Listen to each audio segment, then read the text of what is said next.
Musisi legendaris Ahmad Dhani belum lama ini memang berhasil membuat gempar seluruh jagat maya.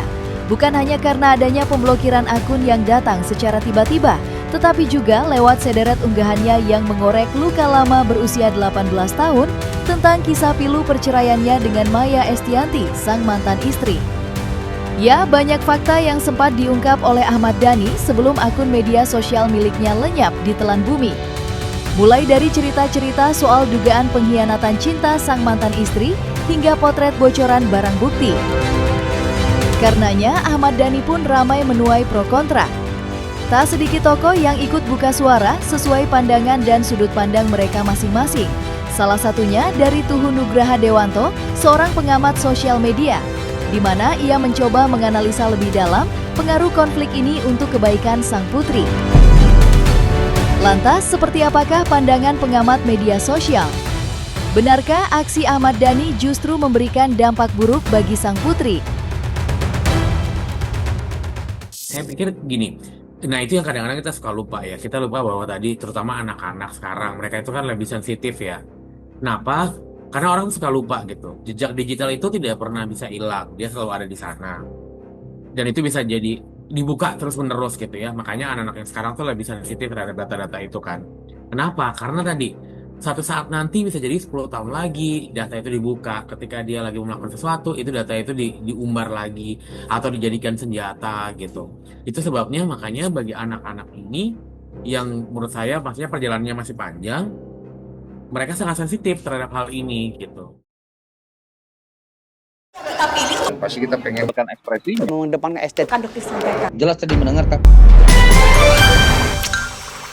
Dan sangat disayangkan tadi ya ketika konflik itu menyinggung ke mereka, dan kadang-kadang mungkin kita juga nggak sempat bertanya untuk kemudian apakah mereka bahkan nyaman dengan ini atau tidak. Bahkan sekarang kan kalau kita liatin yang di generasi Gen Z, generasi Alpha itu kan lebih sensitif ya. Jangankan ngomongin aib yang semacam ini, seringkali bahkan di foto aja mereka nggak mau gitu. Harus pakai konsennya mereka. Artinya apa? Mereka adalah generasi yang sangat sensitif terhadap privasi dan datanya mereka, dan itu saya dengarkan di banyak pihak ya. Yang bagi orang tuanya biasa aja, bagi anaknya itu sensitif. Kenapa? Karena dia mengalami, dia dibully sama teman-temannya gitu. Ketika ditemui oleh awak media, Ahmad Dhani sejatinya berulang kali memberikan penegasan jika aksi gencarnya menguak fakta di balik perceraian merupakan bentuk pembelaan terhadap sang putri. Ya, Ahmad Dhani merasa semua ini perlu dibongkar ke permukaan demi kebaikan hidup dan mental sang putri. Akan tetapi, pengamat sosial media justru memiliki pandangan yang cukup berbeda. Alih-alih memberi dukungan, pengamat sosial media justru berpendapat jikalau aksi gencarnya di sosial media berpotensi memberikan dampak negatif. Memang pastinya pokoknya saya ini melakukan ini hanya untuk kenyamanan Safia aja. Kalau AL dulu kan udah besar. Karena kalau menurut saya ya, dengan situasi yang pernah beberapa kali terjadi, itu sangat mungkin gitu. Kenapa? Karena seringkali yang diserang kan bukan hanya yang berkonflik, tapi juga yang orang-orang sekitarnya ya. Dan ini kan kasihan ya, kadang-kadang ya, kita kadang-kadang mungkin netizen juga merasa ini perlu juga dihukum, padahal dia juga lupa bahwa ini juga manusia gitu kan. Dan yang salah kan bukan di dia gitu. Nah, kadang-kadang juga, nah ini juga permasalahannya, kita merasa ketika kita menghukum itu quote-unquote via media sosial, kita kadang-kadang tidak menyadari bahwa itu dampaknya tuh sama kayak kita menghukum langsung ketika ketemu, misalnya ditampar atau kemudian dipukul atau kemudian dihujat secara langsung. Karena ketika ada medium sebagai perantara, orang merasa bahwa dampaknya nggak segitunya. Padahal menurut saya dampaknya, saya pernah lihat dengar cerita beberapa kasus yang kemudian dibully di media sosial, itu depresi dan mental health-nya it's real gitu. Bahkan mungkin lebih parah. Kenapa? Karena diserangnya kan 24 jam dari berbagai macam arah gitu ya.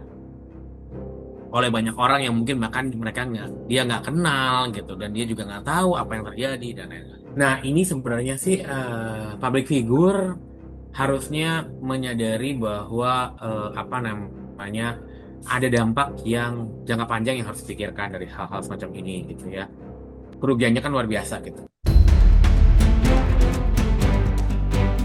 Apa yang saat ini terjadi tentu menyisakan. Banjir komentar warganet serta sorotan tajam yang datang tak berhenti. Namun hal itu pula yang menarik perhatian Tuhu selaku pengamat sosial media. Ia berharap fenomena ini dapat dijadikan pembelajaran bagi para pemangku kuasa, baik di dalam perusahaan pemilik sosial media maupun kepemerintahan. Menurutnya, bila kebijakan tidak diperbaharui, publik cenderung akan menghabiskan waktunya untuk mengurusi huru-hara ketimbang menggunakan sosial media untuk aktivitas produktif serta bermanfaat. Dan juga menurut saya satu lagi sih, dari sisi pemilik platform dan juga pemerintah nih harus lebih responsibel. Kenapa? Nggak bisa diserahkan ke pasar gitu. Kenapa begini? Karena kalau enggak, kita nanti sibuk untuk hal-hal yang tidak produktif kayak begini. Terus kita makin kecanduan dengan media sosial. Karena ini kan sangat nyandu ya. Ngegibah itu kan nyandu gitu ya menurut saya ya. Akhirnya apa? Kita tidak melakukan hanya hal yang produktif. Terus kemudian tadi banyak orang yang jadi kena mental health atau mengalami kecemasan gitu. Atau dia melampiaskan kecemasan dan kemarahannya ke sebuah kasus. Itu sangat mungkin gitu ya. Karena saya dulu pernah megang sosial media monitoring juga. Jadi banyak sekali motivasi orang-orang itu kemudian tadi melampiaskan kemarahan tuh ada macam-macam. Ini yang kita tidak boleh kita tidak perlu menutup diri dan kemudian tidak pura-pura tidak tahu bahwa kadang-kadang dari public figure sendiri itu sengaja mencari virality gitu. Jangankan public figure lah.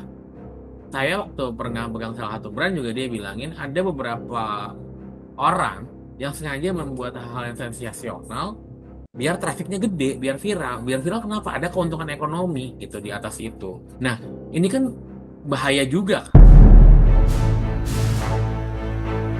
Di lain sisi, ia juga memberikan nasihat untuk para pengguna media sosial untuk lebih bijak dan berhati-hati ketika berselancar di dunia maya.